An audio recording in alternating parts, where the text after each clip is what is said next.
First time യാത്ര എട്ടിൻ്റെ പണി കിട്ടിയിട്ടായിക്കോട്ടെ ആണിയാണ്. ഹലോ ഫ്രണ്ട്സ്, നമ്മൾ ഇന്ന് നിൽക്കുന്നത് മംഗളാദേവി ക്ഷേത്രത്തിനടുത്താണ്.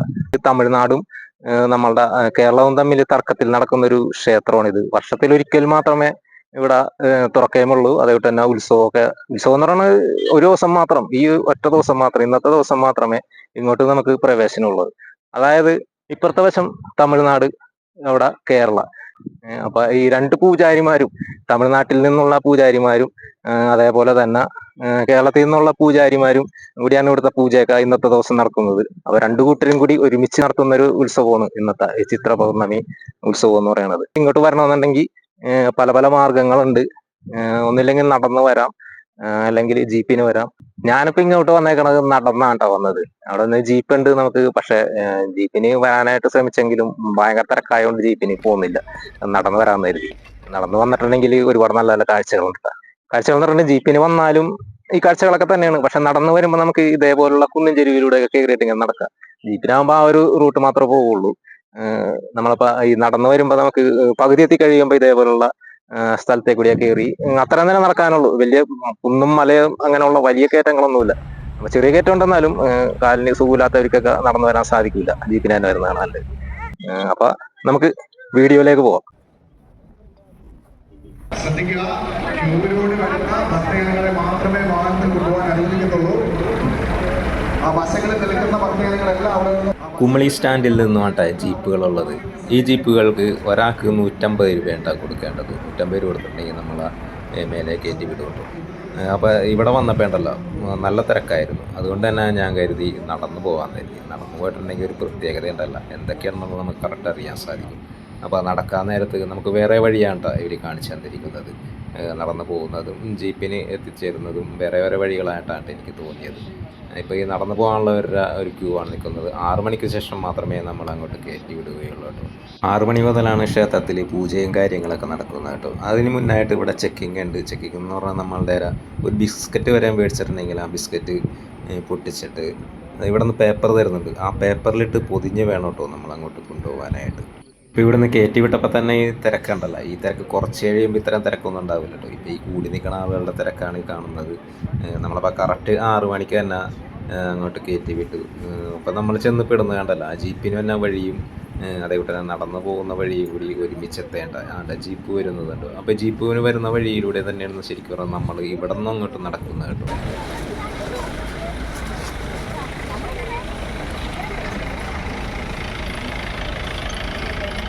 അത് കഴിഞ്ഞ് ചെല്ലുമ്പോൾ തന്നെ ഉണ്ടല്ലോ ഒരു ചെക്കിങ് കൂടി ഉണ്ട് കേട്ടോ. ഈ ചെക്കിങ് കഴിഞ്ഞതിന് ശേഷം നമ്മുടെ അകത്തേക്ക് കയറ്റി വിടുന്നത്. ഇവിടെയാണ് മെയിനായിട്ടുള്ള ചെക്കിങ് നടക്കുന്നത് കേട്ടോ. ഇവിടുന്ന് പ്ലാസ്റ്റിക് ബോട്ടിലുകളൊക്കെ ഉണ്ടെങ്കിൽ എന്തായാലും പിടിച്ചു വെക്കും. കാരണം ഇവിടെ സ്കാനിങ് മെഷീനിലൂടെയാണ് നമ്മൾ ചെക്ക് ചെയ്യുന്നത്. അതേപോലെ തന്നെ മദ്യക്കുപ്പികളോ നമ്മളെ സംഭവങ്ങളൊന്നും കൊണ്ടുപോകാൻ നിൽക്കാതിരിക്കുക കേട്ടോ. ഇവിടെ തന്നെ മദ്യപിച്ച് അകത്തേക്ക് കയറ്റില്ല. വെള്ളം അടിച്ചിട്ടുണ്ടെങ്കിൽ നേരെ പുറത്തേക്കാക്കുകയാണ് ഇവർ. അപ്പോൾ നമ്മളുടെ ഒരു കാലത്ത് ചർച്ചാ വിഷയമായ അരീക്കൊമ്പന കാട് കടത്തിയ ഇപ്പോഴത്തെ ആ നാട്ടിലേക്ക്, അരീക്കൊമ്പൻ്റെ നാട്, ആ നാട്ടിലേക്കാണ് നമ്മളിപ്പോൾ എത്തിയിരിക്കുന്നത് കേട്ടോ. അതായത് അരീക്കൊമ്പന ചിന്നക്കനാലിൽ നിന്നും ഈ കാട്ടിലേക്കാണ് കാട് കടത്തിയത്. ഏകദേശം ഒരു 15 കിലോമീറ്റർ മുകളിലേക്കാണ് കയറ്റി വിട്ടത് അരീക്കൊമ്പന കാണാമെന്നൊന്നും പറയാൻ പറ്റില്ല. അരീക്കൊമ്പനൊന്നും ഇപ്പോൾ എവിടെയൊക്കെയാണെന്നൊന്നും ഒരു പിടുത്തൂല.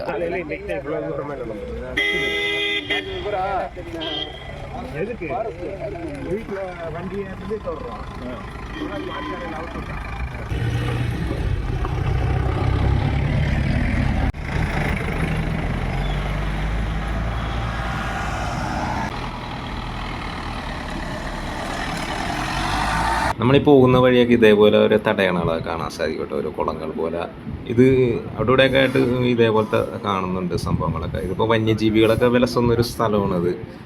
ആനയും കാട്ടുപോത്തുമൊക്കെ വിലസിക്കൊണ്ടിരിക്കുന്ന സ്ഥലമാണ്. അപ്പോൾ അവർക്കൊക്കെ വന്ന് വെള്ളം കുടിക്കാനാണെന്നാണ് പറയുന്നത്. ഇതൊക്കെ ഇതേപോലെ ചെയ്തിട്ടിരിക്കുന്നത്. 14 കിലോമീറ്ററോളം നടന്ന് വേണം നമ്മൾ ഈ മംഗളാദേവി ക്ഷേത്രത്തിൻ്റെ അടുത്തേക്ക് എത്താനായിട്ട്. ശരിക്ക് ഈ 14 കിലോമീറ്റർ എന്ന് പറഞ്ഞപ്പോൾ മടിഞ്ഞതാണ് നടക്കാനായിട്ട്.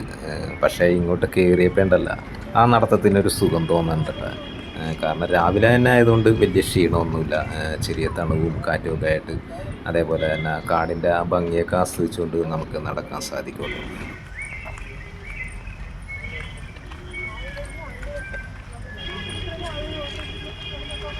നടന്നു പോകുമ്പോൾ ശ്രദ്ധിക്കേണ്ട ഒരേ ഒരു കാര്യം എന്ന് പറഞ്ഞിട്ടുണ്ടെങ്കിൽ അട്ട ഉണ്ടാവും. അതായത് നമ്മുടെ കാലുമേൽ അട്ട കയറും. അത് അറിയില്ല, നമുക്ക് ആ ചോര കുടിച്ചതിന് ശേഷം മാത്രമേ അത് അറിയുള്ളൂ. ഇപ്പോൾ പലരുടെയും കാലുമേൽ അട്ട പിടിച്ചിട്ടുണ്ട്. പ്രത്യേകിച്ച് മഴ പെയ്തിരിക്കുന്നൊരു സമയമാണെന്നുണ്ടെങ്കിൽ ജീപ്പ് വരുമ്പോഴല്ലോ നമ്മൾ ഈ സൈഡിലൂടെ ഒതുങ്ങി നടക്കും. അപ്പോൾ ഒരു സാധനം കയറി നമ്മുടെ കാലുമ കയറി പിടിക്കും. അപ്പോൾ ഈ പോകുന്ന വഴിയൊക്കെ നമ്മളുടെ ഇരുവശങ്ങളിലുമായിട്ട് ഉദ്യോഗസ്ഥന്മാരൊക്കെ ഉണ്ടിട്ട് അവരിവിടെ കുടിവെള്ളമൊക്കെ വെച്ചിട്ടുണ്ട്. അതേപോലെ തന്നെ അട്ട പിടിച്ചിട്ടുണ്ടെങ്കിൽ തന്നെ ഇവിടെ തീയൊക്കെ കൂട്ടിയിട്ടുണ്ട്. അപ്പോൾ തീ വെച്ചിട്ടുണ്ടെങ്കിൽ അട്ട വിട്ടുപോരും എന്നാണ് പറയുന്നത്. അതേപോലെ തന്നെ ഉപ്പ് വെച്ചിട്ടുണ്ടെങ്കിൽ അട്ട വിട്ടുപോരും. അപ്പോൾ നമ്മളിപ്പോൾ ജീപ്പ് കയറുന്ന വഴിയല്ലാതെ വേറൊരു വഴി കൂടി കയറിയൊക്കെയുണ്ട്. കാരണം ജീപ്പ് ചുറ്റി വളഞ്ഞാണല്ലോ വരുന്നത്, ഈ മല ചുറ്റി വളഞ്ഞാണ് ജീപ്പ് വരുന്നത്. അപ്പോൾ നമ്മൾ ഷോർട്ട് കട്ടിലൂടെയാണ് ഇപ്പോൾ ഓരോരുത്തരും കയറുന്നത് കേട്ടോ. ഏകദേശം 4000 അടി ഉയരത്തിലേക്കാട്ടോ നമുക്ക് എത്തേണ്ടത്. ഈ ക്ഷേത്രം ഒരു വലിയൊരു കുന്നിൻ ചെരുവിലാണ്. ഇടുക്കി ജില്ലയിലെ കുമളിയിൽ നിന്നും ഏകദേശം ഒരു 18 കിലോമീറ്റർ ദൂരത്തിൽ പെരിയാർ ടൈഗർ റിസർവിലെ ഒരു മലമുകളിലാണ് ഈ ക്ഷേത്രം സ്ഥിതി ചെയ്യുന്നത്. ആരാനും ശ്രദ്ധിക്കപ്പെടാതിരുന്ന ഈ ക്ഷേത്രം പൂഞ്ഞാർ രാജവംശത്തിൻ്റെയും പിന്നീട് തിരുവിതാംകൂർ രാജവംശത്തിൻ്റെയും കൈകളിലായിരുന്നു. 1980കളിൽ ഇങ്ങനെ ഒരു ക്ഷേത്രമുണ്ടെന്നറിഞ്ഞ തമിഴ്നാട്ടുകാർ അവകാശവാദം ഉന്നയിക്കുന്നതോടെ ഈ ക്ഷേത്രം തർക്കത്തിലായി. ഇപ്പോൾ ഈ ക്ഷേത്രത്തിൻ്റെ നടത്തിപ്പ് 2 കൂട്ടരും കൂടിയാണ് ചെയ്യുന്നത്. ചിത്രപൗർണമി ദിവസം ക്ഷേത്രത്തിലെ ഒന്നിൽ കേരളത്തിലെയും മറ്റൊന്നിൽ തമിഴ്നാട്ടിലെയും പൂജാരിമാർക്ക് പൂജ ചെയ്യാനുള്ള അവസരം ഉണ്ടാക്കി കൊടുക്കുകയാണ് ചെയ്തത്. കേരളത്തിലൂടെയാണ് ഇങ്ങോട്ട് കയറുന്നതെങ്കിൽ റോഡ് ഗതാഗതവും വരാം, നടന്നും കയറാം. തമിഴ്നാട്ടുകാർക്ക് നടന്ന് വരാൻ മാത്രമേ സാധിക്കുകയുള്ളൂ. അവർ റോഡ് ഗതാഗതം വരണമെന്നുണ്ടെങ്കിൽ കേരളത്തിൽ വന്നിട്ട് വേണം കേട്ടോ ഇങ്ങോട്ട് കയറാനായിട്ട്. ആദ്യമായിട്ട് വന്നാണോ? First time? അതെ അതെ. നീയാ അവനും ഫസ്റ്റ് ടൈം? கூடலூர் பார்க்கிங் இதை சைடு കൂടല്ലൂർ. கூடலூர் പനങ്ങൽക്കുടി.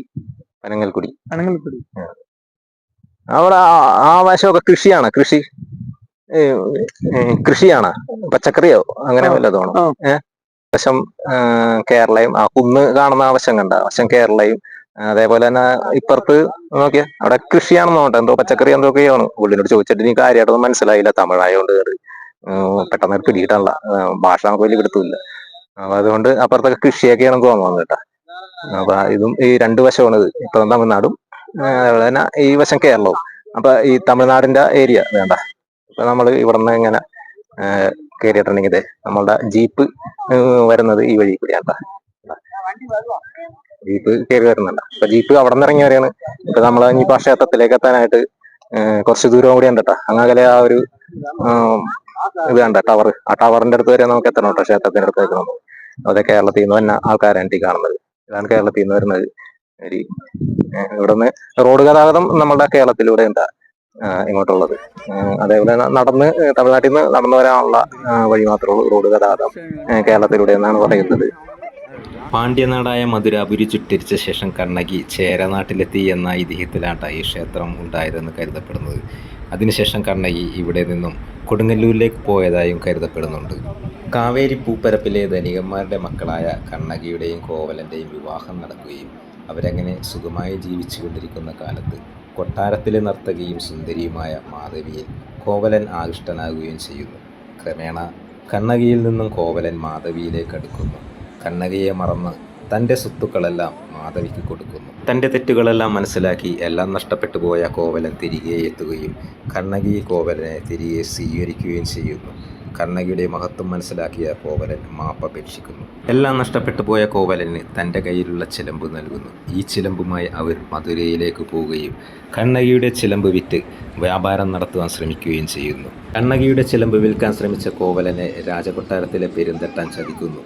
അയാൾ കട്ടെടുത്ത മഹാറാണിയുടെ ചിലമ്പ് ആ ചിലമ്പിനോട് സാദൃശ്യമുള്ളതായിരുന്നു കണ്ണകിയുടെ ചിലമ്പ്. ഈ ചിലമ്പുകൾ തമ്മിലുള്ള ഒരേ ഒരു വ്യത്യാസം കണ്ണകിയുടെ ചിലമ്പിൽ രത്നങ്ങളും രാജ്ഞിയുടെ ചിലമ്പിൽ പരൽമുത്തുകളുമായിരുന്നു.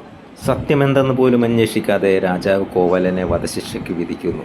ഇതറിഞ്ഞ കണ്ണകി കലിതുള്ളുന്നു. തൻ്റെ ചിലമ്പാണ് കോവലൻ വിൽക്കാൻ ശ്രമിച്ചതെന്ന് രാജാവിനോട് പറയുകയും രാജാവിൻ്റെ മുന്നിൽ തൻ്റെ കാലിൽ കിടന്ന ചിലമ്പെടുത്ത് എറിയുകയും ചെയ്യുന്നു.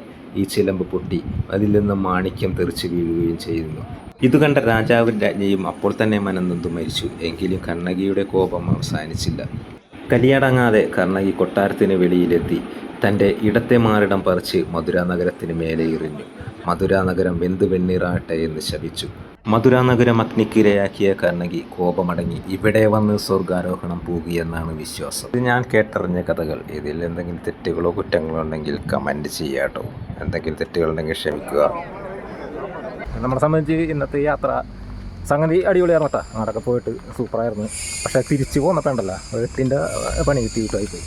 കാരണം നമ്മൾ തിരിച്ചു പോരുമ്പോൾ ജീപ്പിന് കയറി പോരാന്നുള്ള ഇതിലാണ് പോയത്, പ്രതീക്ഷയിലാണ് പോയത്. പക്ഷേ ജീപ്പ് കിട്ടണല്ലോ അവിടെ നിന്നിട്ട്. കിട്ടണമെന്ന് പറഞ്ഞാൽ ജീപ്പ് കിട്ടണത് ഇടിയാണ്, കയ്യൊക്കെയുള്ള കാര്യക്കാരെന്നാണ് പറയുന്നത്. അപ്പോൾ അതിനകത്ത് ഇടിച്ച് കയറാൻ നമുക്ക് പറ്റണല്ലോ.